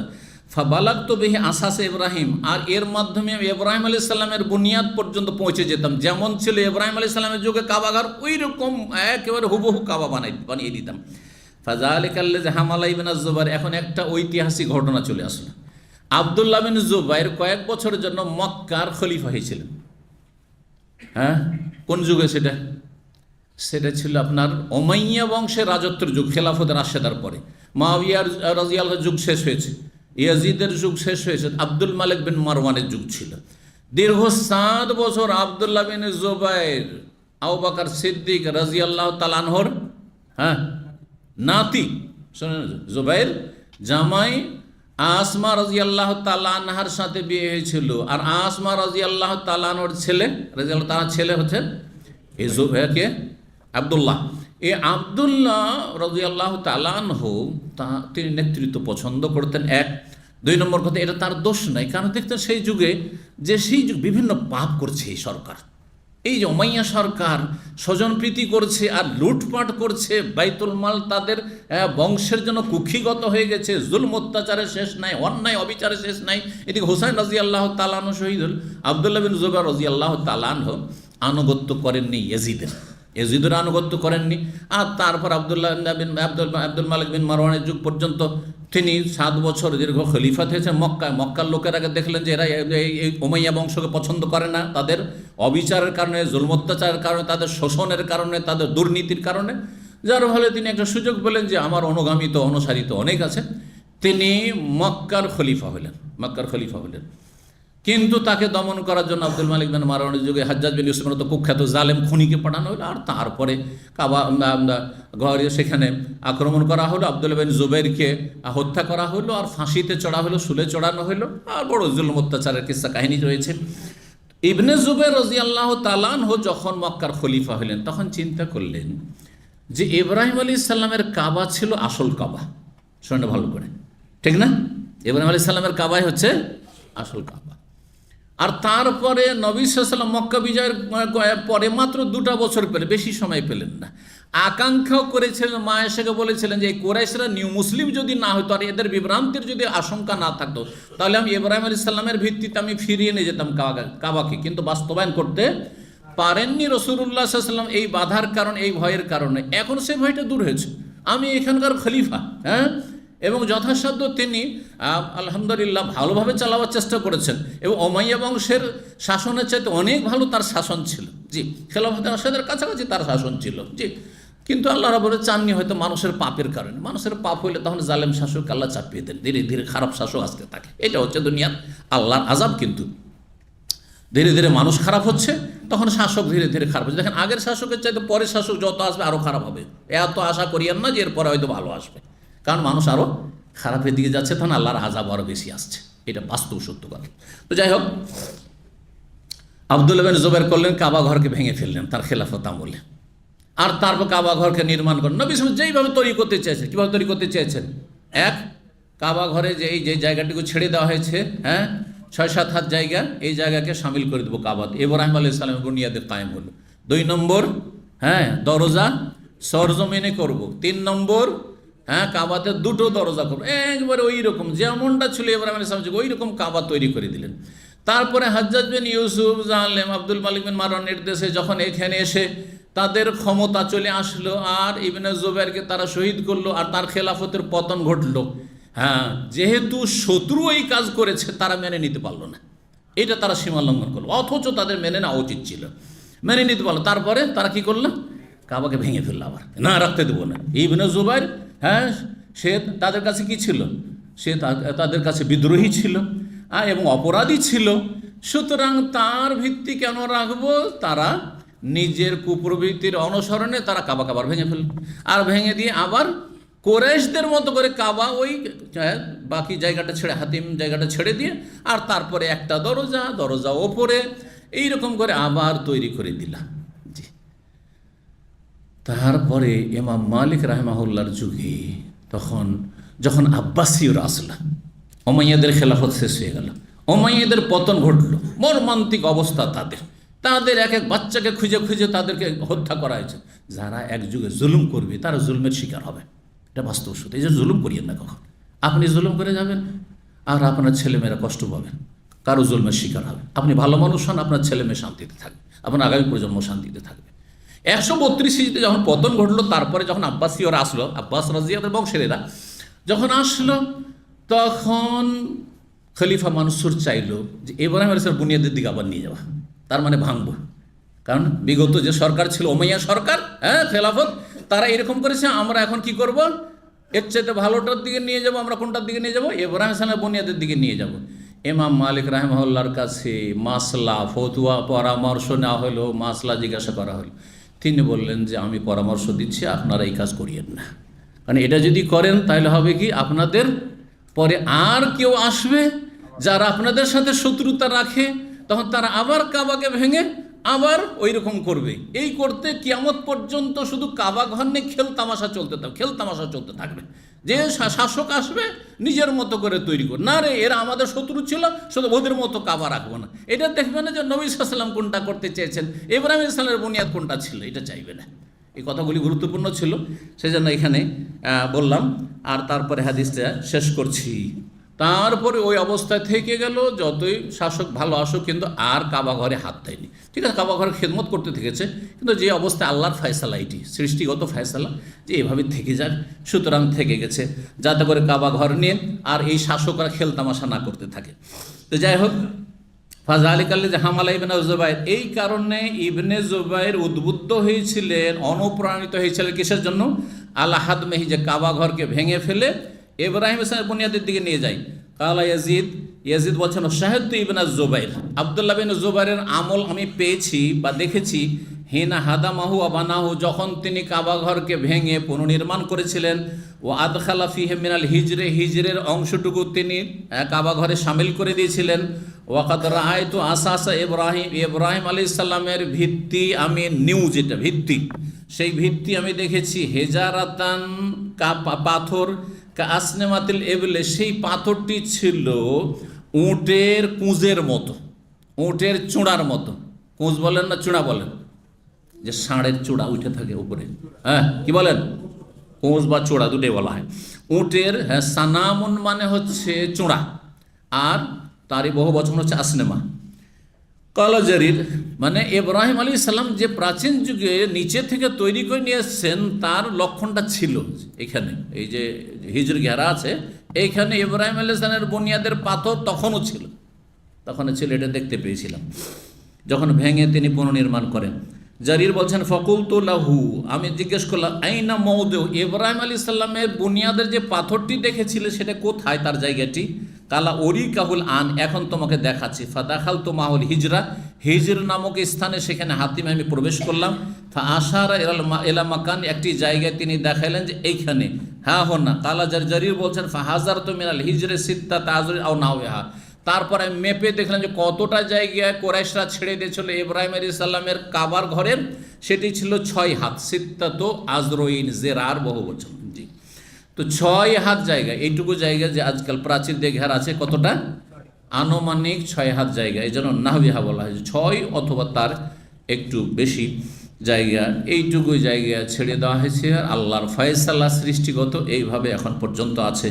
আল্লাহর কাবা ঘরের হেফাজত করুন, এবং কাবা ঘরে যারা আল্লাহর ইবাদত করতে আসে তাদের আল্লাহ হেফাজত করুন, হজ উমরাকারীদের আল্লাহ হেফাজত করুন, যারা হজ উমরা করতে আগ্রহী তাদের মনের আশা আল্লাহ পূরণ করুন, এবং আল্লাহ রাব্বুল আমাদেরকে ঈমান আমলের তৌফিক দান করেন, গুনাহ থেকে আল্লাহ বাঁচিয়ে রাখেন, আল্লাহ রাব্বুল সন্তুষ্টি হাসিলে তৌফিক দান করেন।